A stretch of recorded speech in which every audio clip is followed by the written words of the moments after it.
दोस्तों, आप सभी ने प्राकृतिक आपदाओं के बारे में तो सुना ही होगा। ये वो आपदाएं हैं जो बिना किसी पूर्व चेतावनी के आती हैं और चंद मिनटों में सब कुछ तबाह करके चली जाती हैं। फिर चाहे आप किसी भूकंप की बात कर लें या फिर किसी बाढ़ के बारे में या फिर किसी ज्वालामुखी के फटने को ही देख लें, ये सभी ऐसी प्राकृतिक आपदाएं हैं जिनके आने पर जनजीवन अस्त व्यस्त हो जाता है और हर तरफ तबाही छा जाती है। लेकिन आज हम आपको इनके बारे में नहीं बल्कि एक ऐसी आपदा के बारे में बताने वाले हैं जिसके सामने ये सभी आपदाएं भी छोटी नजर आती हैं। दरअसल हम बात कर रहे हैं सुनामी के बारे में, जिसे आप सबसे ज्यादा तबाही मचाने वाली आपदा भी कह सकते हैं। हम ऐसा इसलिए कह रहे हैं क्योंकि जिस जगह भी सुनामी आती है वहाँ चारों तरफ विनाश छा जाता है। सुनामी अपने रास्ते में आने वाली हर चीज को बहाकर ले जाती है। सुनामी के कारण घरों और अन्य वस्तुओं का नुकसान होने के साथ ही बड़ी मात्रा में जान का भी नुकसान होता है। जो कोई भी सुनामी के चपेट में आता है उसका बचना लगभग नामुमकिन हो जाता है। सुनामी के दौरान समुद्र में कई मीटर ऊंची लहरें उठने लगती हैं, जो धीरे धीरे करके तट की ओर बढ़ती हैं। इसके बाद ये अपना इतना विकराल रूप दिखाती हैं कि जो भी इन्हें देखता है वो देखता ही रह जाता है। वैसे सुनामी के बारे में हल्की फुल्की जानकारी तो हम सभी रखते हैं, लेकिन अब भी सुनामी को लेकर कई ऐसे सवाल हैं जो लोगों को अक्सर ही परेशान करते रहते हैं। ऐसे में आज हम आपको उन्हीं सवालों के जवाब देने जा रहे हैं। तो आज की इस वीडियो में हमारे साथ आखिरी तक बने रहिएगा ताकि आपका कोई सवाल बाकी ना रह जाए।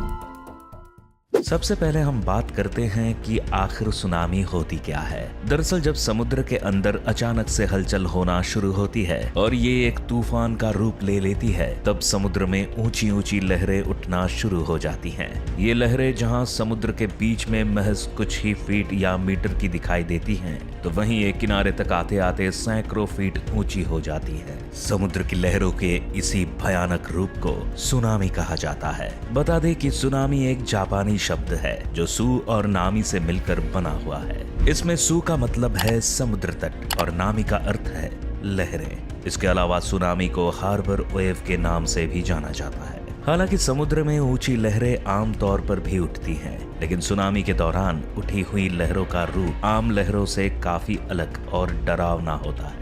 ये इतनी भयानक दिखाई देती हैं कि जो भी इन्हें देखता है वो तुरंत ही समुद्र से दूर हटने लग जाता है। वैसे देखा जाए तो सुनामी की उठी हुई लहरें किसी को भाग निकलने का मौका तो नहीं देती, लेकिन ऐसा कहा जाता है कि सुनामी आने से पहले कुछ प्राकृतिक संकेत जरूर मिल जाते हैं और जो इन्हें समय रहते समझ जाता है वो खुद ही समुद्र से जितना दूर हो सके भाग निकलता है। अब आप भी ये सोच रहे होंगे कि भला ये संकेत क्या है। दरअसल जब सुनामी आने वाली होती है तो समुद्र का पानी तट से अंदर समुद्र की ओर जाने लगता है। इसके बाद लोगों के पास उस जगह से किसी सुरक्षित जगह पर जाने के लिए 20 से 30 मिनट का समय होता है। इस दौरान यदि वे समझ जाते हैं और तट से काफी दूर निकल जाते हैं तो उनकी जान बच सकती है, वरना आप भी ये जानते हैं कि जब सुनामी किसी जगह को अपनी चपेट में लेती है वहां का क्या हाल कर देती है। जैसे साल 2004 के दौरान 26 दिसंबर को हिंद महासागर में एक सुनामी आई थी। इस दौरान समुद्र में 9.15 तीव्रता वाला भूकंप आने के बाद हर तरफ से भयानक लहरें उठने लगी थी। आप शायद यकीन ना करें, लेकिन सुनामी की ये लहरें करीब 167 फीट तक ऊंची उठी थी। सुनामी की इन लहरों ने इंडोनेशिया से लेकर बांग्लादेश, थाईलैंड, म्यांमार, मालदीव आदि जगहों पर तो तबाही मचाई ही थी, लेकिन इसका असर भारत में भी बड़े पैमाने पर देखने को मिला था। सिर्फ भारत की ही बात करें तो इस सुनामी के चलते देश में लगभग 12,000 लोगों ने अपनी जान गंवा दी थी, जबकि दुनिया भर का आंकड़ा 2.30 लाख के आसपास रहा था। इसके अलावा इस सुनामी से जनजीवन बुरी तरह प्रभावित हुआ था। हर तरफ मौत का तांडव होने लगा था। इस सुनामी में कई घर, गाड़ियां और अन्य सामान तक बह गए थे। हालांकि इस दौरान जहां एक ओर चारों तरफ मौत अपना तांडव कर रही थी, तो वहीं दूसरी ओर एक 10 साल की लड़की टेली स्मिथ ने अपनी सूझबूझ से 100 लोगों की जान बचाई थी। दरअसल टीली ने अपने स्कूल में ये पढ़ा था कि जब पानी तट से समुद्र में जाने लगता है तो सुनामी आ सकती है। इस दौरान जब उसने पानी को तेजी से समुद्र में जाते देखा तो उसे शक हुआ और उसने अपने आसपास के लोगों को इस बारे में बताया। उन सभी लोगों ने भी टीली की बातों को माना और वे समुद्र से दूर चले गए, जिसके चलते उन सभी की जान बच गई। दोस्तों, हम ये तो समझ गए कि सुनामी क्या होती है और ये अपना खतरनाक रूप कैसे दिखाती है, लेकिन क्या आप ये जानते हैं कि सुनामी आने का कारण क्या है? आपको बता दें कि आम तौर पर दुनिया भर में सुनामी जैसे हालात कम ही देखने को मिलते हैं। ये एक ऐसी प्राकृतिक घटना है जो कई सालों में एक बार देखने को मिलती है। आमतौर पर सुनामी आने के लिए कई कारण हैं, जैसे भूकंप आना, ज्वालामुखी फटना, परमाणु बम का गिरना या फिर किसी बम की टेस्टिंग की जाना आदि। लेकिन इनमें से जिस कारण को सबसे अधिक असरदार माना जाता है वो है भूकंप का आना। आपको बता दें कि किसी जगह पर भूकंप का आना एक नेचुरल प्रोसेस है। आमतौर पर हमारी धरती की टेक्टोनिक प्लेट्स काफी स्लो मूवमेंट करती हैं, लेकिन जब ये प्लेट्स आपस में टकराती हैं तो इस कारण एनर्जी जनरेट होती है जो जमीन से बाहर निकलने की कोशिश करती है। इसी कारण जो हलचल पैदा होती है वो भूकंप बनकर हमारे सामने आती है। समुद्र में जब कोई इस तरह की घटना होती है तो वो सुनामी का रूप ले लेती है और पानी की ऊंची लहरें बनना शुरू हो जाती हैं। इस दौरान इन लहरों का स्तर अपने आप बढ़ने लगता है और ये देखते ही देखते सैकड़ों फीट की ऊंचाई तक पहुंच जाती है।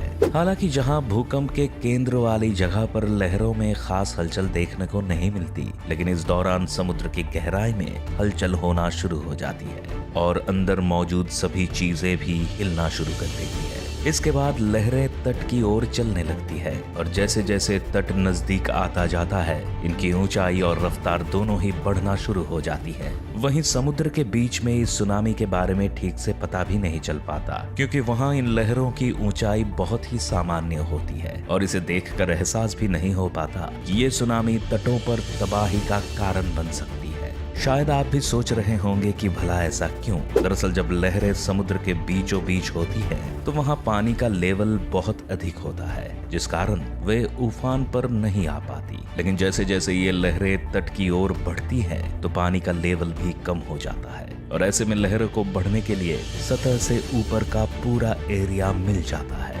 यही कारण है कि यदि किसी समुद्र में सुनामी आ रही है और आप इस दौरान उस समुद्र के बीच में भी हैं तो भी आपको उसके बारे में ज्यादा पता नहीं चलेगा, क्योंकि आपके लिए तो वो सामान्य लहर ही होगी। मगर जब आप वापस लौटेंगे तब आपको पता चलेगा कि उन लहरों ने कितना नुकसान कर दिया है। अब आता है वो सवाल जिसका शायद आप भी इंतजार कर रहे होंगे। दरअसल वो सवाल है कि क्या सुनामी का अंदाजा पहले से लगाया जा सकता है या क्या सुनामी जैसी आपदा को रोका जा सकता है? दरअसल इन सवालों के जवाब बहुत ही सीधे और साफ हैं। जिस तरह से भूकंप आने के बारे में कोई भविष्यवाणी नहीं की जा सकती है, ठीक वैसा ही हिसाब सुनामी का भी है। कोई भी वैज्ञानिक इसकी भविष्यवाणी नहीं कर सकता कि किसी जगह पर सुनामी कब आएगी और वो कितनी तबाही मचाएगी। लेकिन कुछ वैज्ञानिक ऐसे हैं जो इस बात का अंदाजा जरूर लगा सकते हैं कि अनहोनी हो सकती है, लेकिन सटीकता के साथ ये बता पाना किसी के लिए भी मुमकिन नहीं है। हालांकि पहले के समय में जहां सुनामी और भूकंप जैसी आपदाओं के बारे में कोई खबर मिलना भी मुश्किल थी, तो वहीं आजकल कुछ ऐसी मशीन्स बन चुकी हैं जिसके माध्यम से समुद्र के नीचे होने वाली हलचलों या टेक्टोनिक प्लेट्स के मूवमेंट की जानकारी पहले से ही मिल जाती है, जिनकी मदद से आने वाली खतरे से बचने की संभावना काफी हद तक बढ़ जाती है। आपको बता दें कि समुद्र में ऐसी जगहों पर सुनामी आने का खतरा अधिक होता है जहां पर टेक्टोनिक प्लेट्स आपस में मिलती है, क्योंकि इनमें होने वाले घर्षण यानी फ्रिक्शन के कारण ही भूकंप जैसे हालात पैदा होते हैं। वैसे भले ही धरती के इतिहास में सबसे भयानक सुनामी 2004 में आई हिंद महासागर की सुनामी को माना जाता है, क्योंकि इस दौरान लाखों लोगों की जान चली गई थी। लेकिन इस दुनिया की सबसे बड़ी सुनामी साल 1958 के दौरान देखने को मिली थी। ये सुनामी अलास्का के लिटुआ बे क्षेत्र में देखने को मिली थी। बताया जाता है कि जुलाई महीने में आई इस सुनामी का कारण करीब 13 माइल्स यानी 20 किलोमीटर की दूरी पर आया एक भूकंप था। इस भूकंप की तीव्रता 7.8 मापी गई थी, जिसका असर इसके केंद्र से करीब 80 किलोमीटर दूर तक देखा गया था। वहीं अगर समुद्र में उठी लहरों की बात करें तो रिकॉर्ड्स के मुताबिक अलास्का की लिटुआ बे पर 1720 फीट तक लहरें उठी थी।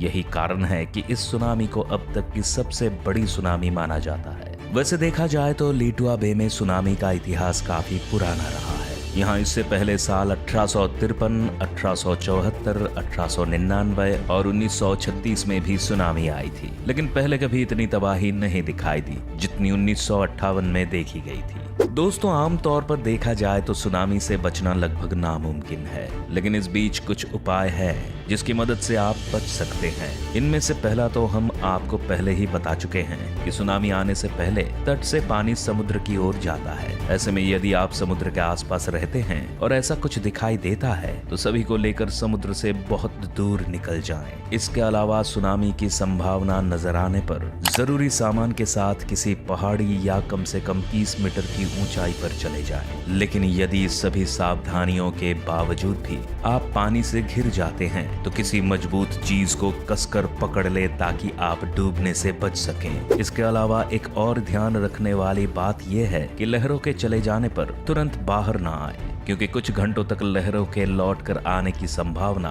अधिक होती है। इसलिए समय निकल जाने पर ही फिर से बाहर आने की कोशिश करें।